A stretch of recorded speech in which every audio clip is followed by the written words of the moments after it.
কি দশ একটাও কয়টা আছে?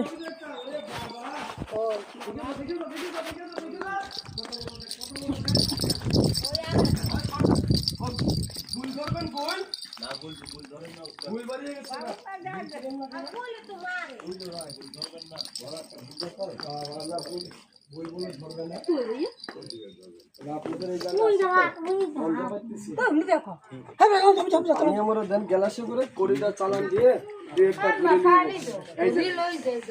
দুই সাইডটা ধরলে আপনাদের বিপদ গেল।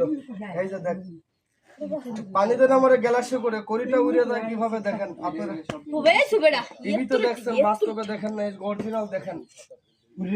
বিসমিল্লাহ বিসমিল্লাহ বিসমিল্লাহ বিসমিল্লাহ বিসমিল্লাহ বিসমিল্লাহ। একটু গ্যালাসে করে একটু পানি থেকে পানি কাছে গ্যাস পানি দাও।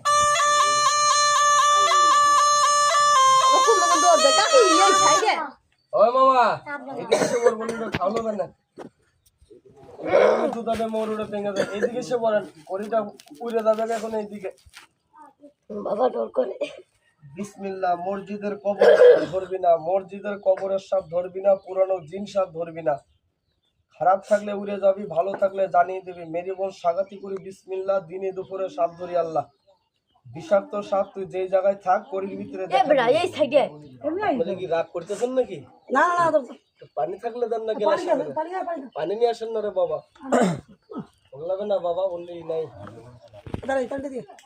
আমাকে চলো টিপলে পড়ে যাবে খারাপ। খাওয়া না বলুন না।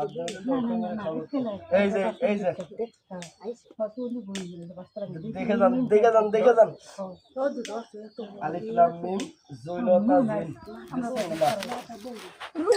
আয় রুবিলে মুকে সালাম গাড়তে গিয়ে সাপ বাইরে ये বাবা পাইতে গেছে না। মসজিদটা কোন পাশে? মসজিদ পুরানো দুইটা সাপ আছে ওই মাথায়, এলাকা দিয়ে রাত্রে চলাচল করে। তবে এটা তো সাপ না, এটা আমি কেন কোনো সাপুরিয়াই পারবে না। আপনাদের এলাকায় গোল বেশি, গোল আপনারা গোল চিনেন না?